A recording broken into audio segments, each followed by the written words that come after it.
2021 Pathway to Potential Initiative and Capital Area Michigan Works podcast. My name is Jeff Dole, and I am the Pathway to Potential College and Career Coach, working with 16 to 25-year-old residents in the Lansing region that are looking to get back into school or pursue their career interests.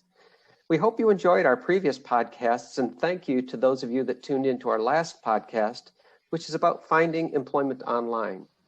This is really an important topic, so this podcast we decided we would continue that conversation.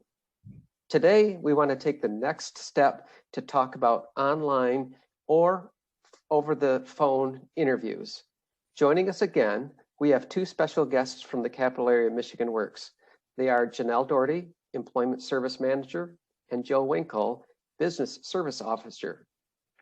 If you're looking for employment in the Lansing area, these are the two experts that I would recommend. They're here to help you find employment, and if you have any other related issues regarding employment, they're here to serve you.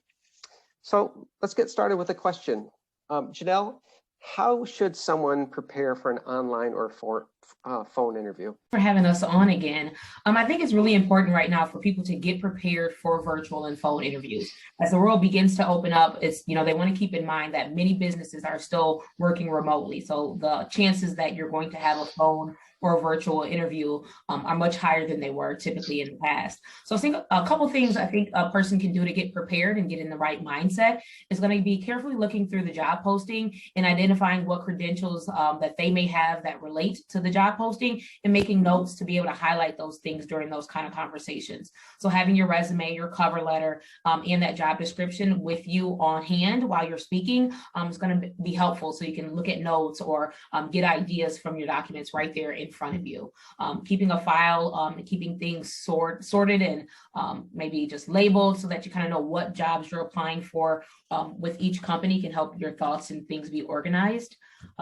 And just making sure that you're continuously working on your resume and your cover letter. That's an ongoing process, same as practicing for an interview, making sure those things are always being touched on, you're always practicing and kind of getting up to speed. Figuring out what your background and environment will look like to ensure that you have a quiet place free of clutter to conduct your interview.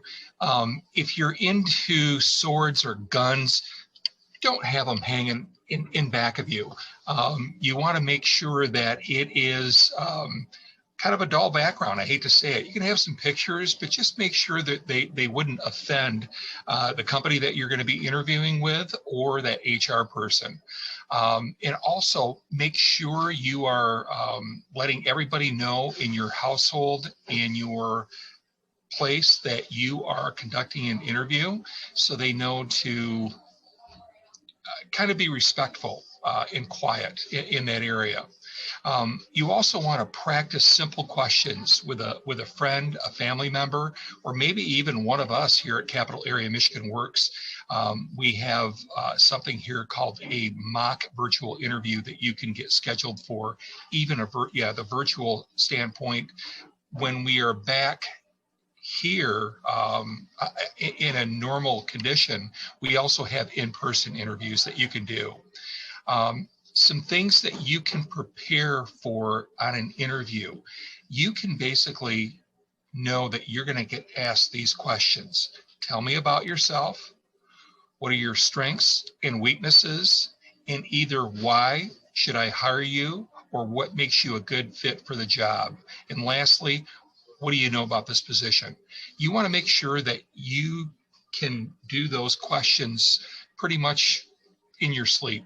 Those are really important questions to practice, write out, and just be prepared. Sometimes folks don't realize that when an interview is interviewing you, what they hear and what they see in the background is a reflection of you. So you want to make it as neutral as possible. I agree with that, and not to have a lot of clutter that might kind of distract from the interview itself. So I like your advice.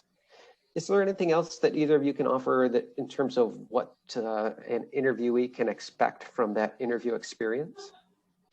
I'm sure something will come up at the end, but at this time, I think that is a real good start for people to kind of figure out in what they need to do. There's a lot of preparation there that what we just gave you. So starting out by doing the things that we've asked you to do will get you a lot better success in moving forward in the interview process. I think a couple other things that people just need to have the mindset that it's going to be just as stressful as an in-person interview. So to take it just as seriously, prepare as much as you can, like Joe mentioned, looking at your background, making sure you're comfortable, and also keeping the mindset that if it's a phone interview, it may be short. It may be only 15 to 30 minutes. So making sure you're maximizing your time by being prepared for those questions and practicing.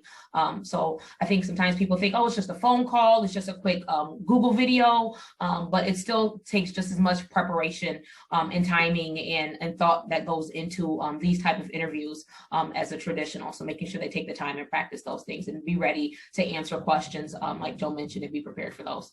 Great, good point. So, when you think about an interview, you've got both the interviewee and the interviewer. What are some of the challenges, on both sides for the person that's going to be interviewed and that person interviewing? It used to be, face to face, you could kind of just work your way through it. But now online or over the phone, I think that's a whole new dynamic. So can you talk about maybe some of the challenges that presents? Yeah, absolutely. I think some of the challenges as compared to like that traditional interview that are going to come up is not being able to make that physical, impersonal kind of connection with the person. You're not going to have the rapport as you're waiting in the lobby or talking to someone or shaking their hand and handing them off a resume. So I think some of the things that are crucial to make that kind of connection are still, being polite. It's going to be, having eye contact, thanking them for those opportunities, just being organized in maybe what you say. So having some notes, things like that with you. But the challenges are going to be, like I said, very similar to what they are in person. It's going to be difficult. It can be nerve wracking, but being prepared, I think, eases a lot of the stress that kind of comes along with those type of interviews. And you will have technology challenges. It's going to happen. You're virtual. It's going to happen. Some of the challenges you might run into there are whether your internet connection is working. You want to make sure it's working. If a lot of people in your neighborhood are using the internet, or they could be watching movies, the bandwidth could be an issue. Just want to make sure that you kind of convey that to the person that's interviewing you, that you might be running into some issues there with bandwidth, or the feed might be breaking up. If you didn't hear something the interviewer had said, it's broken up, you want to make sure that you tell them that and that they repeat the question, so you have an opportunity to answer their question. On the interviewer side, same type of problems. They might not be as well versed on the platform like they should be. So again, there's challenges on both ends. Right. Excellent. So I know when I've gone on an interview, after the interview, it's kind of this emotional, you're finally done with it. And it's easy to think, okay, that's over, and then move on. But, really, there's more work to be done. Can you give any advice on what should a candidate do after the interview is completed? I know I used to send a thank you, but I'm not sure. How does it go today? What should they do? Definitely providing a thank you note to the interviewer is still critical, even on a digital format, in email, or if you want to write out a personal note, it might take a little bit longer. But either way, it would be appropriate in landing the next step, your next step. You'd be surprised on how many people actually don't take the time to send a thank you note.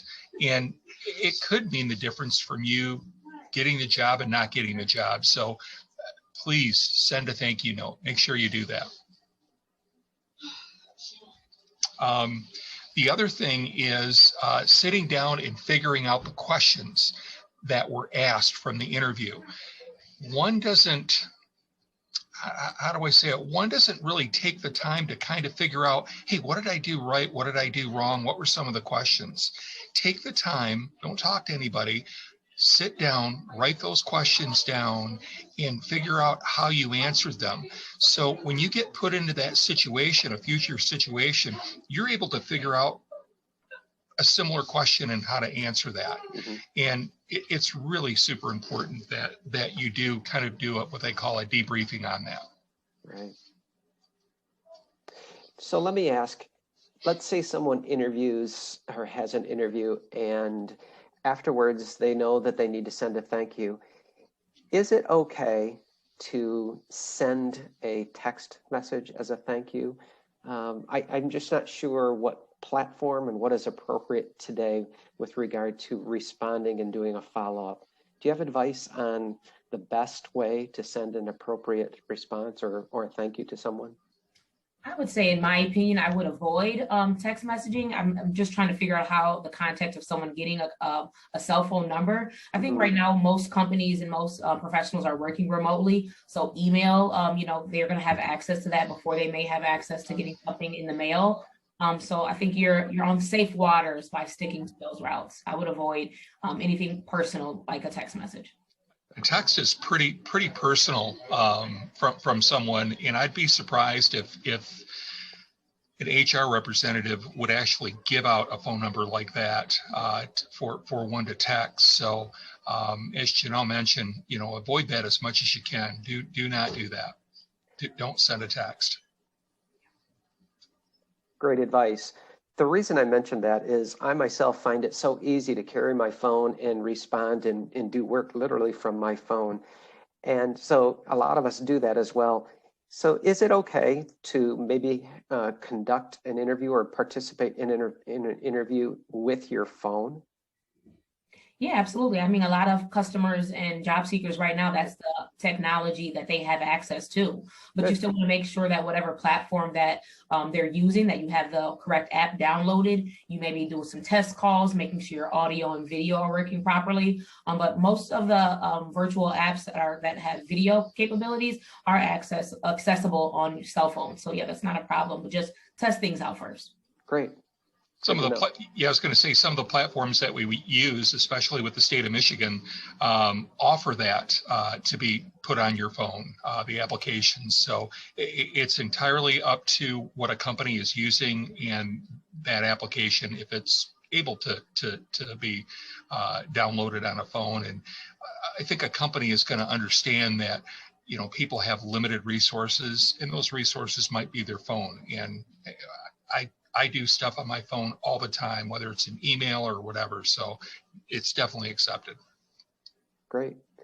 Well, for I guess my last question, I'm going to combine a couple of things together, and that is, we talked a lot about technology, and you gave some great advice. Can you think of any other advice, maybe some of the do's and don'ts that someone really needs to keep in mind today when we're doing either a phone interview or an online interview? Anything at all that you think, you really should think about this?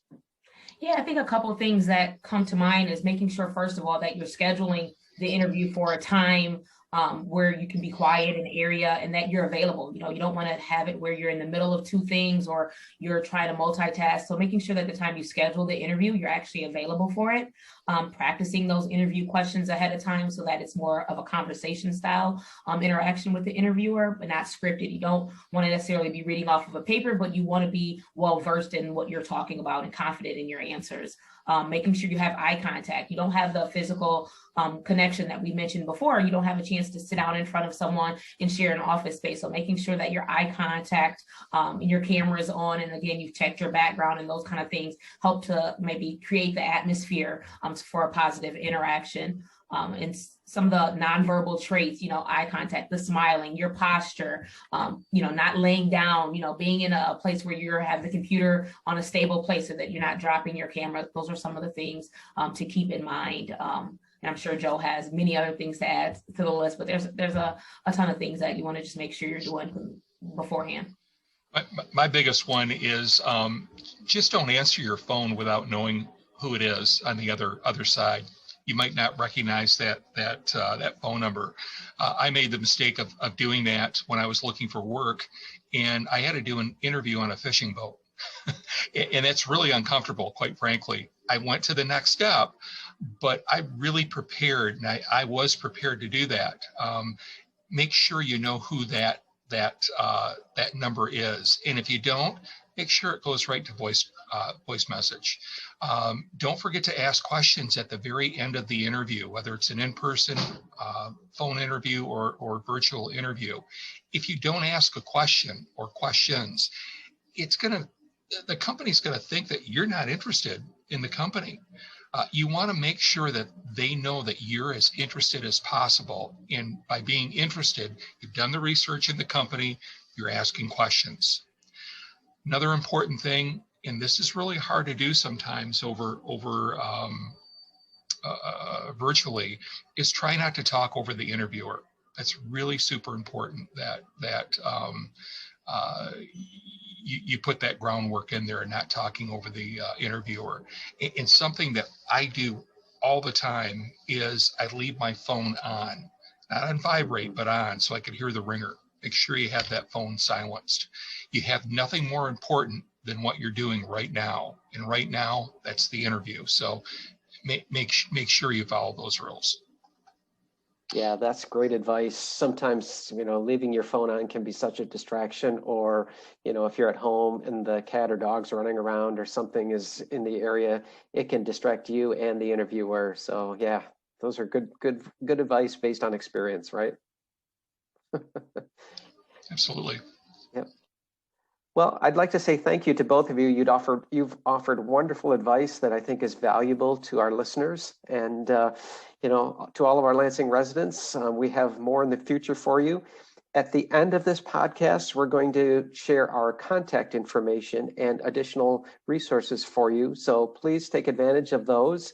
Give us a call if you have a question. If you need coaching services, you'll find my contact information. And if you want to get a hold of folks at Capital Area Michigan Works, you'll see that information there provided as well. In the future, as I mentioned, we'll have more podcasts for you. If you found this valuable, please let us know, or if you have thoughts for future podcasts, we'd like to know that as well. So until then, thank you, Joe, thank you, Janelle, and thank you to those that were listening. Have a great day.